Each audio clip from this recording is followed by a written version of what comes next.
Sylver McQueen, he is having trouble shaking off his reputation as a murderer, as the local paper published details of his release from prison, so everyone was on the lookout for his return.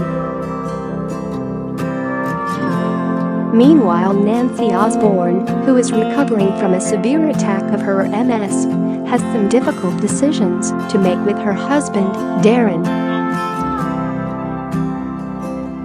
So here's what's in store.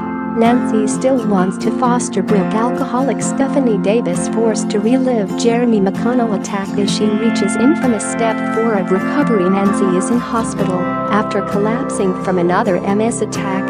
Then when Jack and Darren come to visit her, she tells them she is going to be in a wheelchair for a while. After this, she panics as she realizes the social worker is visiting, but Darren doesn't think going through with fostering Brooke is a good idea. Brooke is the autistic daughter of her sister's killer, Fran, who was dying in hospital when she reached out to Nancy. Nancy was unwilling to listen to Fran at first, but will she decide to foster Brooke despite her MS attack, or will Darren convince her to drop the idea? Sylver struggles to shake his reputation. Newly arrived Sylver is getting under his half-sister Goldie McQueen's feet, so she tells him to go and find some work. He heads to see Dirk Savage in the Emporium, but he is reluctant to give an ex-convict a job. This is until Sylver offers him a back massage after spending lots of time in the prison gym, as Dirk's back is playing up, which ends up securing him a job.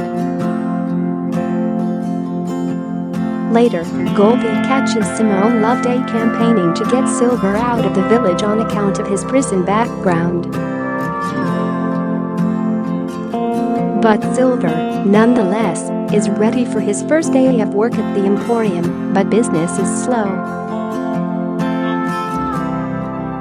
It is only when Dirk discovers that the only reason his shop is empty is because people don't want to be served by a murderer, so he has to consider whether Sylver has a future there.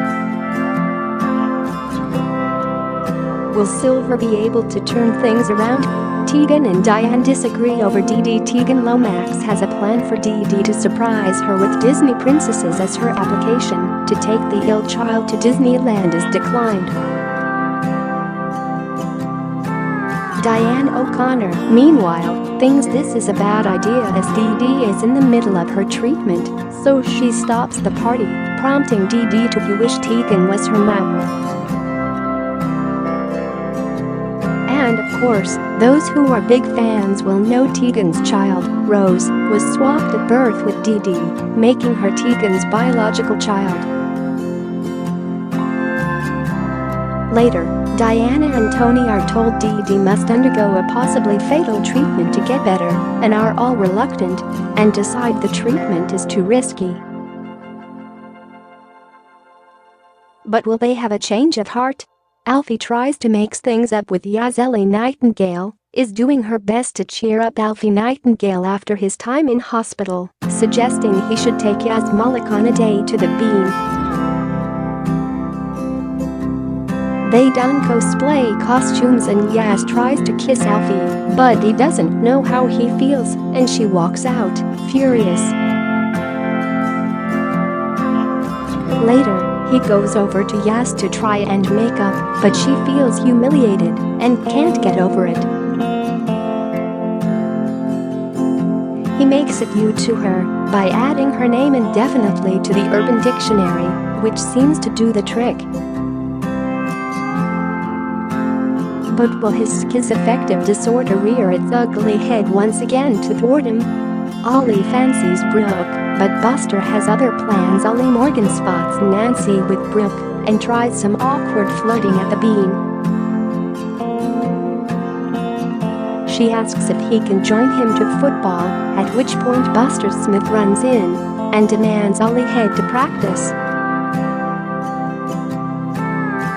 Luke Morgan, meanwhile, tries to make amends with Ollie and suggests they play golf, but later Buster convinces Ollie to help him raise money to take Dee Dee to Disneyland, missing golf with Luke. Luke spirals with some pints at the dog before he consoles an emotional Tony Hutchinson who is in the village with a bottle. Buster doesn't stop at spoiling Ollie's fun as he belittles Brody Hudson in front of Liberty Savage, despite their relationship improving. And of course, we know Buster is abusive towards Ollie, having already tried to groom him, so his separation from Luke will only make things harder. Hollyoaks airs weekdays from 7 p.m. on E4.